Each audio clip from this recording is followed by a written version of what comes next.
Berlin के पश्चिमी छोर पर स्थित ऊटे बॉयनहॉफ के बगीचे में लगा फील्ड मैपल का ये पेड़ कीड़ों और परिंदों का घर भी है। स्थानीय अधिकारियों के अर्बन क्लाइमेट ट्री अभियान के तहत ऊटे को ये पेड़ तोहफे में मिला। हमें लगा कि बागीचे में एक और पेड़ आ सकता है, इससे ये ज्यादा हरा भरा भी दिखेगा। इसीलिए हमें ये अर्बन क्लाइमेट ट्री वाला आइडिया पसंद आया। यहाँ उसे नया घर मिलेगा तो हमने अर्जी लगा दी कि हमें भी एक पेड़ चाहिए। जिनके पास अपनी जमीन थी और जो पेड़ की देखभाल के लिए प्रतिबद्ध थे, वो लोग अर्जी दे सकते थे। कोई व्यक्ति हो या स्कूल, खेल क्लब और बिल्डिंग मैनेजमेंट कंपनियां भी। ये अभियान हॉर्टिकल्चर इंजीनियर बेआटे रीसमान ने शुरू किया क्योंकि बीते 150 सालों में उनके शहर का तापमान पूरा 1 डिग्री सेल्सियस बढ़ चुका है। नए पेड़ रोपना बहुत जरूरी है। अपने बायोमास की बदौलत पेड़ हमारी जिंदगी की क्वालिटी को भी सुधारते हैं, खासकर शहरों में। वे छाया देते हैं और ठंडक पहुंचाते हैं और चिड़ियों और कीट पतंगों का ठिकाना बनते हैं। इसलिए शहरों को गर्म होने से बचाने के लिए ऐसी जगहें होना बहुत जरूरी है।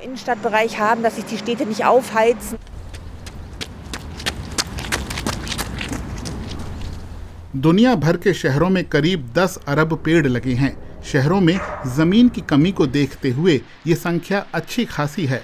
सूखा हो या सड़कों और अपार्टमेंट का निर्माण, बहुत सी वजहों से पेड़ों को उनकी जगह से हटाया जाता है। हमारा अगला पड़ाव बर्लिन का उत्तरी किनारा है, जहां ट्री प्लांटिंग एसोसिएशन के वॉलंटियर असंभव को संभव बनाने में जुटे हैं। लीच फील्ड के तौर पर काम आ चुकी जमीन पर वो 10 साल से पेड़ लगा रहे हैं। यहाँ के फॉरेस्ट वार्डन माइक क्रात्स अक्सर यहाँ आते रहते हैं और सॉइल डिग्रेडेशन जैसे मामलों के विशेषज्ञ हैं। 19वीं सदी के आखिर में ये इलाका उत्तरी बर्लिन के तमाम सीवेज का डंपिंग ग्राउंड हुआ करता था। कैडमियम, लेड, कॉपर और जिंक से कुछ मात्रा में संक्रमण अभी भी है। अगर आप इन पुराने लीच फील्ड्स में घूमें तो आपको पूरी तरह से बंजर इलाके भी मिलेंगे जहां कोई घास भी नहीं उग रही। ऐसा सीवेज की अधिकता की वजह से हुआ है। हालांकि सबसे गंभीर समस्या मिट्टी की पानी रोकने की क्षमता से जुड़ी है। यहाँ उगने वाले पेड़ पौधों के लिए मजबूत बने रहना और खराब मौसम में टिके रहना जरूरी है। गोट विलोज, यूरोपियन व्हाइट एल्म्स और चेकर वृक्ष कम पानी में भी टिक जाते हैं। रोपने से पहले कुछ पौधों को पोषक तत्वों से भरपूर काई के घोल में डुबोना पड़ता है, लेकिन सिर्फ इतना करना काफी नहीं है। हम लोग 3 साल अपने पेड़ों को मॉनिटर करते हैं। कभी कभार घास गर्मियों में काफी ऊंची उगाती है, जैसे सवाना ग्रासलैंड्स में।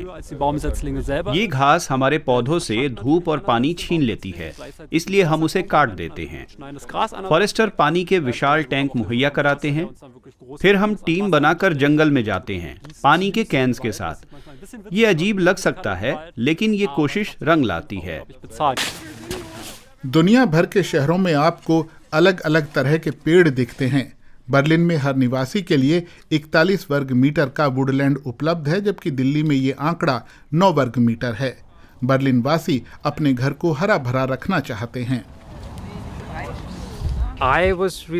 मैं इसमें इसलिए शामिल हुआ क्योंकि भारत में हम ये काम करते थे। हमारी एक छोटी सी कम्युनिटी थी और हम हर साल स्वतंत्रता दिवस पर वृक्षारोपण करते थे। मुझे वही एहसास यहाँ भी हुआ। 1-1.5 साल पहले बर्लिन आने पर ऐसा ही कुछ खोज रहा था। ये काम बहुत ही अच्छा है, कुदरत के लिए भी, और एक बार आप करने लगते हैं तो लगता है कुछ हासिल किया। अच्छा लगता है। पेड़ की सबसे टिकाऊ देखभाल वही है जब लोगों का उसके साथ एक रिश्ता बन जाता है। उधर शहर के पश्चिमी हिस्से में फुक्स परिवार को आज अपना अर्बन क्लाइमेट पेड़ मिल रहा है। शेड बुश ट्री अच्छी छाया देते हैं और कीड़ों को भोजन भी। इस परिवार को पता है कि पेड़ की देखभाल करना कोई आसान काम नहीं है।